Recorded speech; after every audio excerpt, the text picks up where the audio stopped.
This video is sponsored by me and you. Find out more at the end. Hello everyone, my name is Apostate, and I'm on a mission to represent my fellow ex-Muslims and amplify their voices, especially those of them who are unable to publicly speak about their struggles. Some of us might face violent consequences for doing so, and a lot of us are afraid of losing our friends, family, and community for simply speaking our truth. Today I'm going to read you a write-up by one of the members of our community. It is a tragically ironic tale about his struggles with identity and love, both as a Muslim and as an ex-Muslim. I hope you enjoy. Man plans and God laughs, by Zaid Shimali. I used to think this quote was silly and for a long time only ascribed comedic connotations to it, until it began to manifest itself in ways that even to this day seem to be too theatrical to have been real-life events. Do coincidences really happen, or has God been pulling my strings all along? Like many stories, mine starts at the beginning of my life, where I was brought up in a moderately strict, which sounds like an oxymoron, I know, a moderately strict multi-generational Muslim household in America, with my ethnic origin lying in the Levant region of the Middle East. When I say moderately strict, I mean that my huge family, including my parents, grandparents, aunts, and uncles by the dozens who burdened me with many cousins, they were all fiercely proud to be Muslims. They were so firm in their belief that they would not have hesitated to die for Islam in a heartbeat, whether they were young or old, man or woman. Allah and His Prophet came before everyone and everything. However, many of my family members weren't the most knowledgeable or scholarly of Muslims, and although it didn't happen often, they were susceptible to occasionally falling into the easy habit of cherry-picking religious commands due to their compound ignorance. They were not Salafis or Atharis by any means, just proud Sunni Muslims.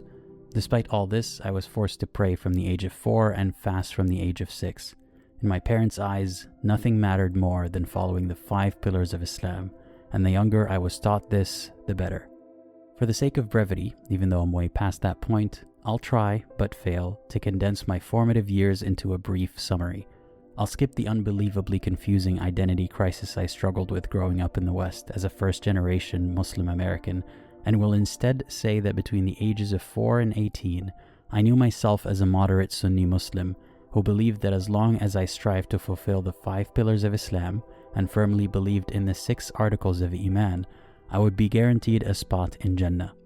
Despite never having a spiritual connection or feeling His presence, as some might say, I was confident that Allah would forgive my worldly sins as long as I fulfilled the 2 covenants I mentioned earlier. My favorite hadith during this time was, "Whoever says La ilaha illallah will enter paradise." Back then, I was just as Muslim as I was Arab. It was an integral and fixed part of my identity, and nothing I could have said or done would have changed that. My life as a Muslim dramatically changed when I became radicalized at the age of 18, just a few months before starting university. My living situation had shifted drastically, through no fault of my own, when my family agreed to house a Salafi student of knowledge, along with his elderly parents, on the first floor of our home. The Salafi was only a few years older than I was, and being that he lived in my house and saw me every day, he quickly became a close friend, but more importantly, a new teacher of mine. Despite displaying signs of resistance at first, it didn't take long for me to let my guard down and gradually adopt his way of life. I accepted Salafiyya as a comprehensive package with one exception. I could not get myself to believe that apostates should be put to death no matter how many passionate debates I had with my new sheikh. The intro to my story was not meant to be an overdramatic attention getter. It wasn't me utilizing the bait and switch tactic to get you to listen to my incoherent, boring life story. I just needed to warm up my vehicle's engine before driving at 150 miles per hour. We're now getting to the part of my story where I'll be driving at dangerous and reckless speeds. 1 year into being a fundamentalist Muslim, I unintentionally crossed paths with a Catholic girl who I'll call M, who despite being born a Catholic was not pious or religious in the slightest. From our very first interaction, I felt gravitated towards her like I haven't felt with anyone before in the 19 years I had been alive. It didn't matter to me if it was limerence, lust, or love at first sight.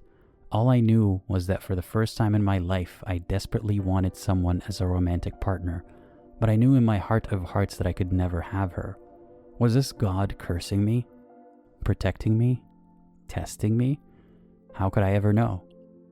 Shortly after the first of several yet completely halal interactions with M, I decided to express a very subtle desire to get married mid-conversation with my mom. She immediately told me she didn't care about the socioeconomic or racial background of the girl I had my eyes on, as long as she was a devout Muslimah. She refused to accept a Christian or a Jew as a daughter-in-law, despite it being permissible for a Muslim man to exercise that God-given right. As months passed, I saw M less and less, but my infatuation with her did not dissolve, until I discovered that the girl of my dreams became the mother of my nightmares. She was not yet married but had a baby on the way.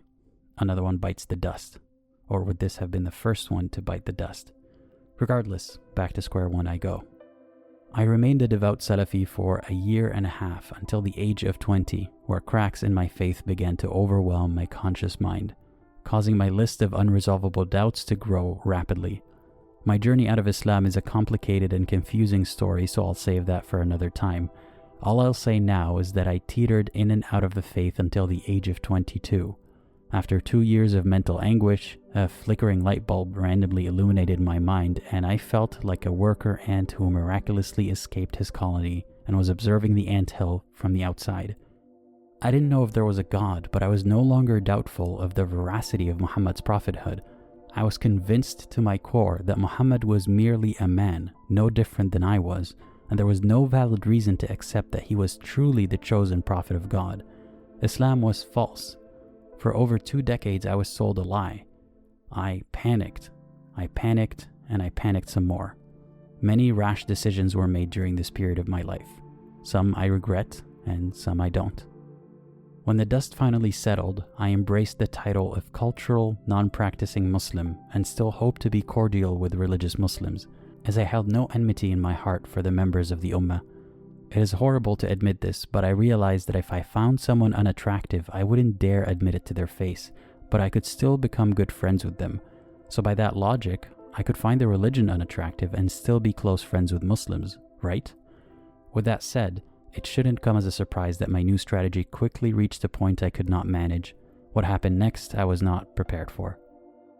As a closeted apostate, or more accurately, a munafiq according to Islam, I made the irresponsible decision to initiate contact with a conservative Muslim woman who I'll call S when I was 22 and less than a year officially outside the fold of Islam. A few simple questions I asked her soon led to an entire year of my life and emotional energy devoted to her. Going into this, I was completely oblivious to the fact that I would develop feelings. But the more she reached back out to me to start conversations, the more I felt like she wanted me in her life, which in turn made me want her in mine. She kept finding her way back to me and would open up more and more without me ever asking her to do so. Mind you, my initial questions were all professional. I never made any personal advances or bold moves. This could all be my male ego talking here, but the moment I realized I had feelings for her was a few months into talking to her, when I had a dream where I saw her with an older guy laughing and smiling, and I immediately felt jealous, or what's referred to in Islam as ghira. I'm not kidding. This is what I felt as a closeted ex-Muslim man. Was God finding his way back into my life through her? The short answer is no, he wasn't. Our love story, if you could even call it that, was not one you read about in books or hear about in songs.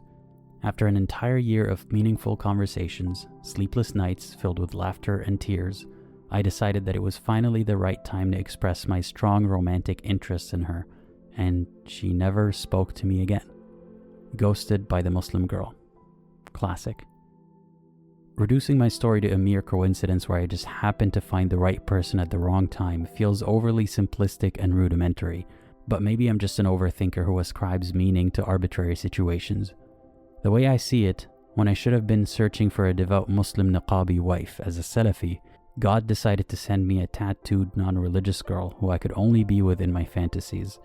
When I should have been searching for a non-religious girl who had only ever existed in my fantasies before I left religion, God decided to send me a conservative Muslim woman who was looking for a support dog to dump her trauma on and unpack her emotional baggage. Guess what? I played the part. And you know what I learned? Men are dogs, and God loves irony. Man plans, and God laughs. Man suffers, and God still laughs. Thank you to the member of our community for allowing me to read this write-up to my audience.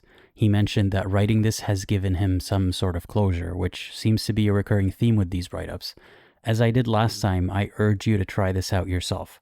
Pour your thoughts and feelings into a page and you might get some clarity and relief from the process. You can also seek comfort within a community such as ours, Aladdin's Agraba on Discord. Many of our members have grappled with feelings of isolation following their departure from religion. However, by joining together, we can come to the realization that we are not alone in our experiences.